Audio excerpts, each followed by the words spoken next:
ನಂತರ ಮನೆಯಲ್ಲೇ ಕೂತು ಕೃಷಿಗಾಗುವಾಗ ಯಾವಾಗಲೂ ಒಂದೊಂದು ಪ್ರಯೋಗ ಮಾಡ್ತಾ ಇರಬೇಕಾಗ್ತದೆ. ಆದರೆ ಇದರ ರಸ ಭಾರಿ ಮದ್ದಿನ ಗುಣ ಇರೋದು ಅಂತ ತಂದೆಯವರು ಹೇಳಿಕೊಟ್ಟಿದ್ದಾರೆ. ತಂದೆಯವರು ನಾನು ಸಣ್ಣಗಿರುವಾಗ ಹೋದ ಕಾರಣ ಅವರು ಮಾಡಿದ ಕೆಲವೆಲ್ಲ ಐಟಮನ್ನು ನೋಡ್ತಾ ಇದ್ದೆ. ಆದರೆ ಅವರು ಕಲ್ಲು ಬಾಳೆದು ಮಾಡ್ತಾಯಿದ್ರು. ಹಾಗೆ ಇದರದೊಮ್ಮೆ ಮಾಡಿ ನೋಡು ಅಂತ ಹೇಳಿ ಹೊರಟು ಅದು ಸಕ್ಸಸ್ ಆಯಿತು. ಒಳ್ಳೆ ಫ್ರೆಂಡ್ಸ್, ಇದು ಜ್ಯೂಸ್ ಅಂತ ಹೇಳಿದ್ರುಂಟಲ್ಲ, ಮೈನಾಗಿ ನಮಗೆ ಆರೋಗ್ಯದ ದೃಷ್ಟಿಯಿಂದ ಮೂತ್ರದಲ್ಲಿ ಕಲ್ಲು ಈ ರೀತಿಯಾಗಿ ಆಗುವಂಥ ಸಂದರ್ಭದಲ್ಲೆಲ್ಲ ಇದನ್ನು ಬಾಳೆದಿಂಡನ್ನು ಜಾಸ್ತಿಯಾಗಿ ಉಪಯೋಗ ಮಾಡುವಂಥದ್ದು. ಅದೇ ರೀತಿಯಲ್ಲಿ ಈ ಜ್ಯೂಸ್ ಅಂತ ಹೇಳಿದ್ರೆ ಇವರು ಹೇಳಿದ ಪ್ರಕಾರ ಮೊದಲು ಎಲ್ಲಿಯೋ ವೈದ್ಯರು ಮಾಡ್ತಾ ಇದ್ರು, ಅವರೆಲ್ಲ ಮಾಡ್ತಾ ಇದ್ರು ಅಂತ ಹೇಳ್ತಾರೆ. ಅವರು ದಂಡನ್ನು ಗರದಿಗೆ ಕುತ್ತ ಇಟ್ಟು ಅದರಲ್ಲಿ ಬಂದ ರಸವನ್ನು ಕೊಡ್ತಾ ಇದ್ದದ್ದು. ಈ ರೀತಿ ಆದರೆ ಇಷ್ಟು ಇದು ಮಾಡ್ತಾ ಇರಲಿಲ್ಲ. ಹೌದು, ದಂಡು ಕರೆದಾದ ನಂತರ ಇದರ ಸರ್ಫೇಜ್ಗೆ ಸೈಡನ್ನು ಕ್ಲೀನ್ ಮಾಡಬೇಕು. ಯಾಕೆ ಅಂತ ಹೇಳಿದರೆ ನಯಾ ಮೈ ಇದ್ದಲ್ಲಿ ಎಂತಾದರೂ ಕೇರೆ ಒಂತಿ ಇಂಥದ್ದು ಹತ್ತಲಿಕ್ಕೆ ಸಾಧ್ಯ ಹತ್ತುವುದಿಲ್ಲ. ಅದಕ್ಕೆ ಬೇಕಾ ಈ ಸುತ್ತನ್ನು ಮೊದಲು ಚೆನ್ನಾಗಿ ಕ್ಲೀನ್ ಮಾಡಬೇಕು. ಯಾಕೆಂದರೆ ಇದನ್ನು ಮಾಡಿಟ್ಟ ನಂತರ ನಾವಿಲ್ಲಿ ನಿಲ್ಲಿಕ್ಕೆ ಆಗುವುದಿಲ್ಲ. ಅದಕ್ಕೆ ಬೇಕಾದ ಜಾಗ್ರತೆ ನಾವು ಮೊದಲೇ ಮಾಡಿಕೊಳ್ಬೇಕು. ಫಸ್ಟಿಗೆ ಗಟ್ಟಿ ಜಾಗವನ್ನು ಹೀಗೆ ತಿರುಗಿ ಹೀಗೆ ಮಾಡಿ ಚೆಂದಕ್ಕೆ ತೆಗೆದು ಬಿಡೋದು. ಒಳ್ಳೆ ಹರಿತಾಗಿದ್ರೆ ಒಳ್ಳೆಯದು. ಫ್ರೆಂಡ್ಸ್, ಇದೀಗ ನೋಡಿ ಇದರ ನಡುವಿನ ದಂಡನ್ನು ತೆಗಿತಾ ಇದ್ದಾರೆ. ಅಲ್ಲಿ ಗುಂಡಿಯ ರೀತಿಯಲ್ಲಿ ಮಾಡ್ಲಿಕ್ಕೆ ಉಂಟಿನಿ, ಈಗ ಬಾವಿಯ ರೀತಿಯಲ್ಲಿ ಅದರೊಳಗೆ ಜ್ಯೂಸು ಬಂದು ನಿಲ್ಲುವಂಥದ್ದು. ಅವರಿಗೆ ಮೊದಲೊಂದು ಬೋರಿನ ಮೆಷಿನ್ ಎಲ್ಲ ಇತ್ತು, ಹಾಗೆ ಅದರ ಒಂದು ಎಕ್ಸ್ಪೀರಿಯೆನ್ಸಲ್ಲಿ ಈ ರೀತಿಯಾಗಿ ಆಗ್ಬೋದು, ಈ ರೀತಿಯಾಗಿ ಒಂದು ಮಾಡಿ ನೋಡಿದರೆ ಹೇಗೆ ಬೋರಿನಲ್ಲಿ ನೀರು ನಿಂತ ರೀತಿಯಲ್ಲಿ ಇದರಲ್ಲಿ ಕೂಡ ಬಂದು ನಿಲ್ಬೋದಲ್ಲ ಅಂತ ಹೇಳುವಂಥ ಒಂದು ಇದರಲ್ಲಿ ಇದನ್ನೊಂದು ಪ್ರಯೋಗ ಮಾಡಿ ಅದು ಸಕ್ಸಸ್ ಆಯಿತು. ಈಗ ನೋಡಿ ನಡುವಿನ ಗಟ್ಟಿ ಭಾಗ ಹೆಚ್ಚಿನದು ತೆಗೆದಾಯಿತು. ಆದರೆ ಇದರಲ್ಲಿ ಒಂದು 4-5 ಗ್ಲಾಸು ನೀರು ಸ್ಟೋರ್ ಆಗ್ಬೋದು.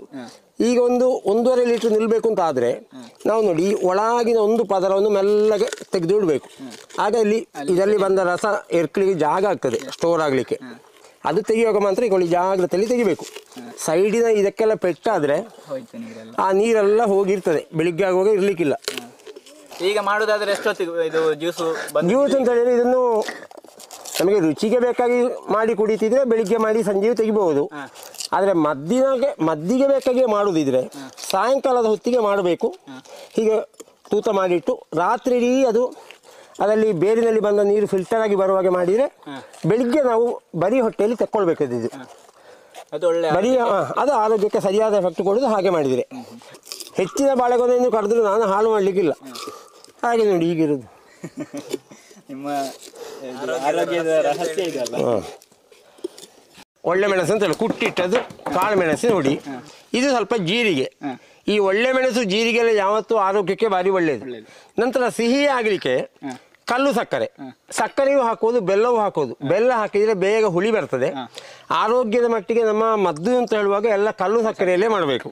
ಇದಕ್ಕೆ ಹಾಕೋದು ಎಷ್ಟು ಅಂತ ಹೇಳಿದರೆ ನಿಮಗೆ ಸಿಹಿ ಜಾಸ್ತಿ ಬೇಕು ಅಂದರೆ ಕಲ್ಲು ಸಕ್ಕರೆ ಜಾಸ್ತಿ ಮಾಡಿಕೊಳ್ಳಿ, ಖಾರ ಜಾಸ್ತಿ ಬೇಕಾದ್ರೆ ಒಳ್ಳೆ ಮೆಣಸು ಜಾಸ್ತಿ ಮಾಡಿಕೊಳ್ಳಿ. ಕಲ್ಲು ಸಕ್ಕರೆ ಗಟ್ಟಿ ಇದ್ರೆ ಇದನ್ನು ಹುಡಿ ಮಾಡಬೇಕು ಅಂತ ಇಲ್ಲ, ಅದು ಅದರಲ್ಲೇ ಮೆಲ್ಲಗೆ ಆಗ್ತದೆ. ನೋಡಿ ಕಲ್ಲು ಸಕ್ಕರೆ ಹಾಕಿದೆ, ಇದು ಒಳ್ಳೆ ಮೆಣಸು, ಇದು ನೋಡಿ ಜೀರಿಗೆ ಸ್ವಲ್ಪ ಹುಡಿ ಮಾಡಿದ್ದು, ಸ್ವಲ್ಪ ಗುದ್ದಿ ಹುಡಿ ಮಾಡಿದ್ದು. ಫ್ಲೇವರ್ ಸರಿ ಬಿಟ್ಟು ಬರ್ತದೆ. ಅದೀಗ ಒಂದು 10-12 ಗಂಟೆ ನಂತರ ನಾವು ಇದನ್ನು ತೆಗೆಯುವ ಕಾರಣ ಅದರಲ್ಲಿದ್ದ ಸತ್ವ ಪೂರ ಈ ಜ್ಯೂಸಿಗೆ ಬಂದೇ ಬರ್ತದೆ. ಇದನ್ನು ಇನ್ನು ಚೆನ್ನಾಗಿ ಈ ಹಾಳೆ ಇದನ್ನು ಇಟ್ಟು ಗಟ್ಟಿಯಾಗಿ ಒಂದು ಹಗ್ಗದಲ್ಲಿ ಕಟ್ಟಿದರೆ ಸಾಕು. ಇದನ್ನು ಕಟ್ಟಿದ್ರಲ್ಲಿ ಈಗ ಇದೆಲ್ಲ ಕಲ್ಲು ಸಕ್ಕರೆ ಹಾಕಿದರೆ ಇರುವೆ ಎಲ್ಲ ಹಾವಳಿ ಬರಲಿಕ್ಕೂ ಚಾನ್ಸ್ ಉಂಟು. ಇನ್ನೀಗ ಬೆಳಿಗ್ಗೆ ಮಾಡಿದರೆ ಸಂಜೆ ತನಕ ಒಂದು 6 ಗಂಟೆ ಹೊತ್ತು ಕೊಡಲೇಬೇಕು. ಸಾಯಂಕಾಲ ಒಂದು 5-6 ಗಂಟೆಗೆ ಮಾಡಿದರೆ ಮಾರನೇ ದಿವಸ 6 ಗಂಟೆಗೆ ನಿಮಗೆ ಫುಲ್ ಆಗಿ ಸಿಗ್ತದೆ, ಒಳ್ಳೆ ರುಚಿಯಾಗಿ. ಬೆಳಿಗ್ಗೆ ಬರೀ ಹಸಿ ಹೊಟ್ಟೆಗೆ ಕುಡಿಬೇಕಾದ್ರೆ ಸಾಯಂಕಾಲ ಮಾಡಿ ಬೆಳಿಗ್ಗೆ ತೆಗೆಯುವುದು ಉತ್ತಮ. ಫ್ರೆಂಡ್ಸ್, ಇನ್ನೀಗ ಒಂದು 6 ಗಂಟೆಗಳಷ್ಟು ಆಯ್ತಾಯ್ತಾ. ಇದನ್ನೀಗೊಮ್ಮೆ ಬಿಡಿಸಿ ನೋಡುವ ಹೇಗೆಲ್ಲ ಜ್ಯೂಸ್ ಬಂದಿದೆ ಅಂತೇಳಿ. ನೋಡಿ ಫುಲ್ಲು ಜ್ಯೂಸ್ ಉಂಟು, ಫುಲ್ಲಿಲ್ಲ ಮುಕ್ಕಾಲು ಉಂಟು.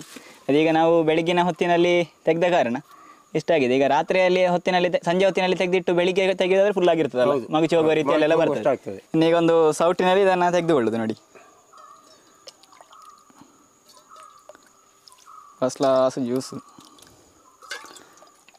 ಅದು ಜೀರಿಗೆ ಮೆಣಸಲ್ಲ ತೇಲಿಕೊಂಡಿರೋದು, ಕಸ ಅಲ್ಲ. ಅದು ಕಸ ಅಲ್ಲ, ಜೀರಿಗೆ ಮತ್ತು ಕಾಳು ಮೆಣಸಿನ ಹುಡಿ ಮಾಡಿ ಹಾಕಿದ್ದು. ಇನ್ನು ಇದನ್ನು ಗ್ಲಾಸಿಗೆ ಹಾಕಿ ಕುಡಿದ್ರೆ ಆಯ್ತು. ನೋಡಿ ಇದು ಬಾಳೆದಂಡಿನ ಒಳಗಿಂದ ಬಂದ ಪ್ಯೂರು ಜ್ಯೂಸು ನೋಡಿ. ಅದರಲ್ಲಿ ಜೀರಿಗೆ ಮತ್ತು ಕಾಳು ಮೆಣಸಿದ್ದರೆ ಸ್ವಲ್ಪ ಕಲರ್ ಬದಲಿದಾಗಿರ್ಬೋದು.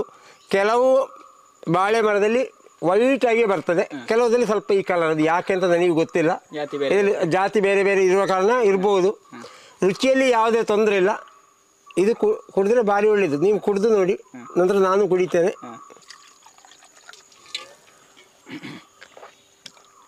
ಫಸ್ಟ್ ಕ್ಲಾಸ್ ಆಗಿದೆ. ಹದ ಸಿಹಿ, ಅದು ಸ್ವಲ್ಪ ಕರಗಲಿಕ್ಕೆ ಬಾಕಿ ಉಂಟು. ಒಳ್ಳೆ ಸಿಹಿ ಬೇಕಾದ್ರೆ ಮಾಡ್ಬೋದು. ನಿಜವಾಗಿ ಹೇಳ್ತಿದ್ದನ್ನು ಪೂರ್ತಿ ನಾನೇ ಕುಡಿತಿದ್ದೆ. ಇಲ್ಲಿ ತುಂಬಾ ಜನ ಇದ್ದಾರೆ, ಅವರಿಗೆಲ್ಲ ಕೊಟ್ಟು ಬಿಡುವ ಅಂತ ಅಷ್ಟೇ. ಎಲ್ಲರಿಗೂ ರುಚಿ ಅಂತದ್ದು ಉಂಟು ಅಂತ ಹಂಚಿ ತಿನ್ನುದು ಅಂತ ಹೇಳಿ ಅಲ್ಲ.